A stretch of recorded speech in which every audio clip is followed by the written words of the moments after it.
Godrej consumer.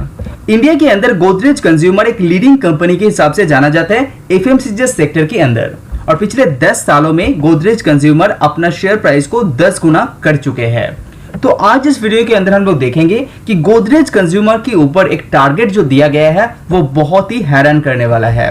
तो चलिए जानते हैं कि वो टारगेट क्या है और इसके पीछे का क्या क्या रीजन यहाँ पे बताया गया है।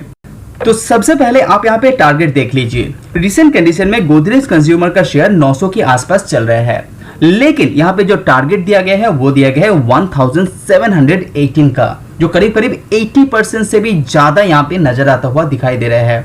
तो बहुत ही चौंकाने वाला एक टारगेट यहाँ पे दिया गया है गोदरेज कंज्यूमर के ऊपर। तो ये टारगेट दिया गया है मोतीलाल ओसवाल ब्रोकरेज फर्म के द्वारा, जो एक इंडियन ब्रोकरेज फर्म है, और इसका जो टारगेट दिया जाता है वो 50 to 70% अचीवेबल हो जाता है।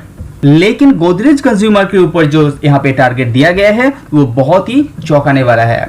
तो चलिए देख लेते हैं क्या क्या रीजन यहाँ पे बताया गया है मोतीलाल ओसवाल के द्वारा। तो यहाँ पे सबसे जो पहला कारण यहाँ पे मोतीलाल ओसवाल के द्वारा कहा गया है वो है क्लीनलीनेस के ऊपर मूवमेंट। इंडिया के अंदर स्पेशली कोविड के बाद हाउस होल्ड मार्केट के अंदर क्लीनलीनेस के ऊपर मूवमेंट बहुत ज्यादा दिखाई दे रहा है। उसके चलते गोदरेज कंज्यूमर शेयर के ऊपर ये जो टारगेट है वो अचीवेबल लग रहा है मोतीलाल ओसवाल को।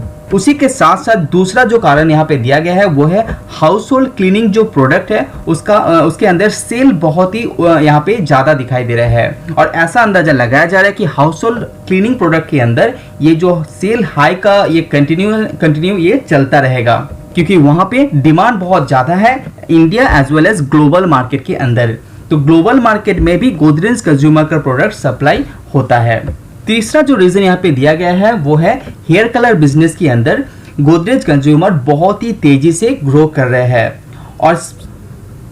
और जब बात हेयर का आता है तो एवरीवन प्रेफर ब्रांडेड कंपनी, और Godrej consumer as a hair product बहुत ही अच्छा प्रोडक्ट ये बनाता है। तो उसी के चलते गोदरेज कंज्यूमर जैसे कंपनी को हेयर प्रोडक्ट के अंदर बहुत ही ज्यादा फायदा मिल रहा है। और आपको मैं बता दूं कि गोदरेज कंज्यूमर का हेयर प्रोडक्ट के अंदर अच्छा खासा शेयर यहाँ पे रेवेन्यू के अंदर अच्छा खासा शेयर यहाँ पे जनरेट करते हैं। उसी के साथ मोतीलाल ओसवाल का ये भी कहना है कि डबल डिजिट जो ग्रोथ है वो मेंटेन हो सकता है गोदरेज कंज्यूमर के अंदर। इवन आप बैलेंस शीट की बात करें गोदरेज कंज्यूमर के अंदर, इवन फंडामेंटली की बात करें तो गोदरेज कंज्यूमर एक फंडामेंटली स्ट्रॉन्ग कंपनी है। इवन कैश की मामले में भी कंपनी स्टेबल दिखाई दे रहे हैं।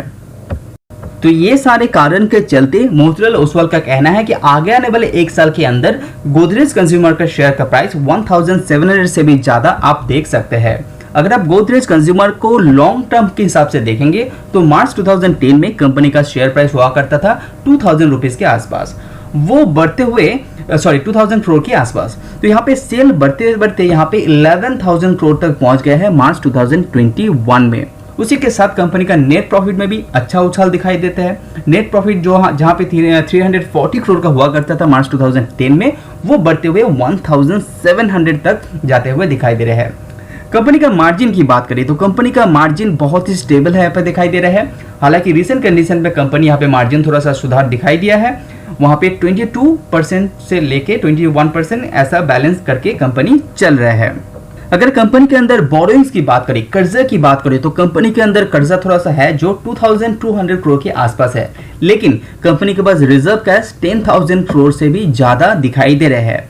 और मार्केट कैप के हिसाब से देखेंगे तो करीब करीब 1 लाख करोड़ के आसपास कंपनी का मार्केट कैप रिसेंट कंडीशन में दिखाई दे रहा है, जो बहुत ही पॉजिटिव बात है।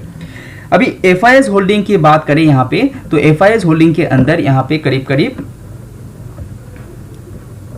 26% से भी ज्यादा दिखाई दे रहा है, और डीआईएस सितंबर में थोड़ा सा हिस्सेदारी यहाँ पे बढ़ाया है जो 4.60%, और जो आपका प्रोमोटर्स का होल्डिंग है वहाँ पे स्टेबल दिखाई दे रहा है। 63.22% का प्रोमोटर्स का होल्डिंग यहाँ पे है।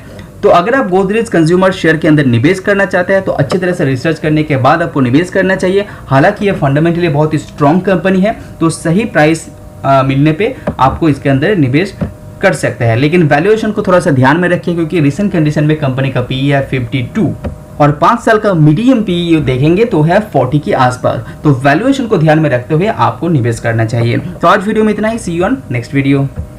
Subscribe now and press the bell icon. Never miss an update. Subscribe now and press the bell icon. Never miss an update.